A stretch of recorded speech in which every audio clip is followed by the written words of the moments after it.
She has done a variety of storytelling shows. She has a YouTube channel. Her name is Yodessa Williams. Indeed. So if you want to see more of her, follow her on the YouTube, and you can catch what she's doing on there. But for now, you get her live and in person. So please start clapping, start clapping, start clapping.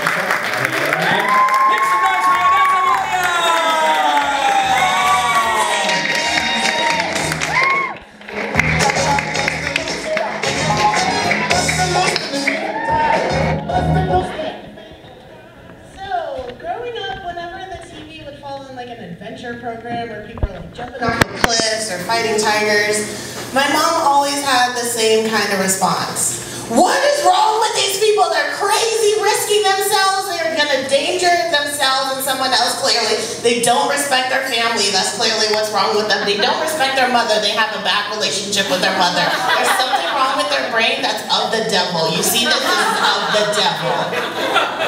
Secretly, I really enjoyed those shows. And also programs like American Gladiator, where the women were like strong and tough and like kicking butt every episode.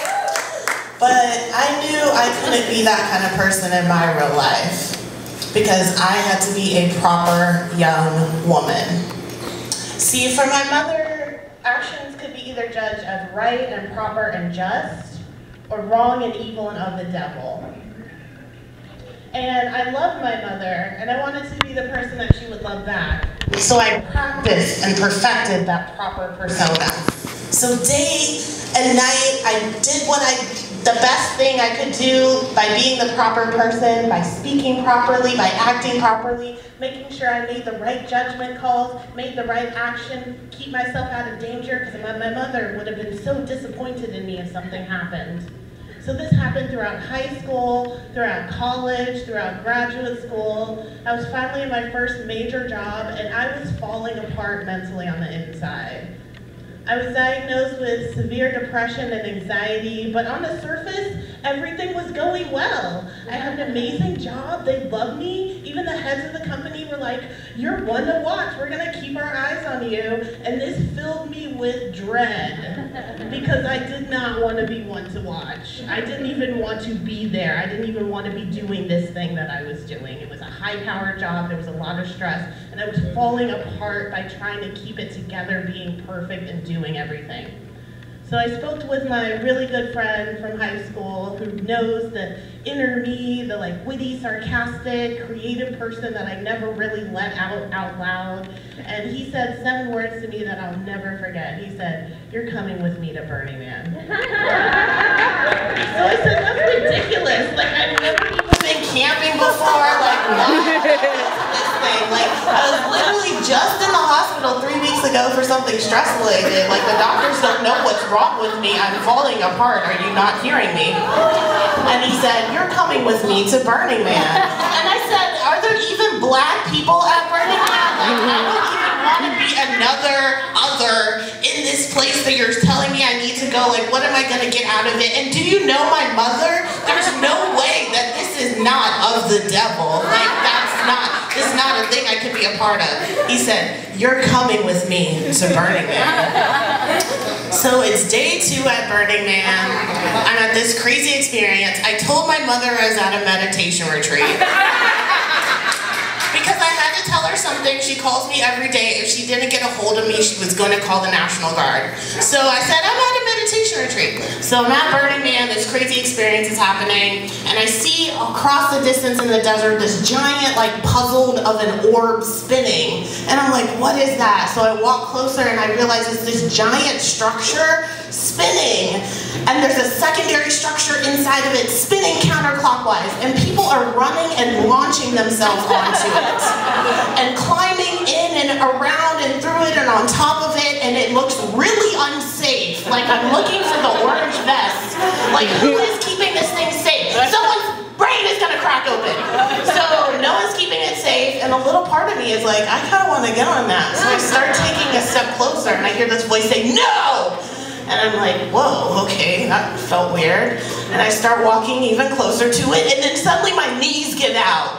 And I hear the voice now saying, "There's no way you're getting on that thing." And I realize that voice is my mother's voice inside of me. keeping me safe.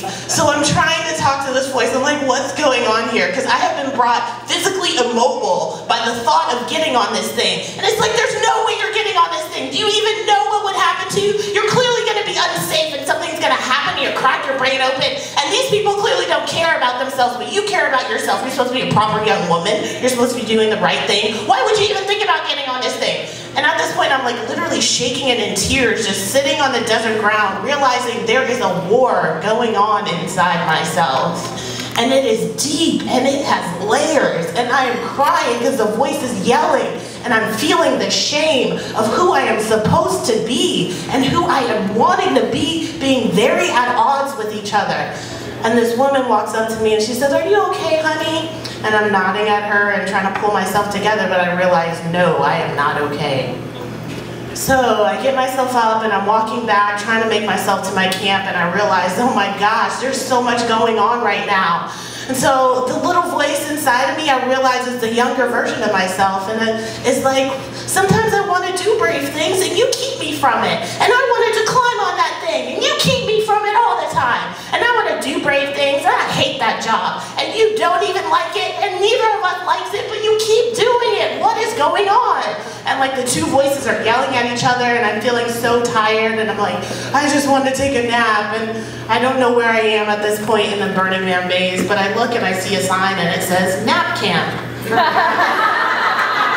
I walk in and I'm like, what is going on in here? And the guy's like, this is nap camp. You can take a nap, we'll watch your stuff, we'll spray you with cold water and fan you, it's beautiful. And he's like, and I'm crying, I'm like, I need a nap so much. And he's like, come take a nap.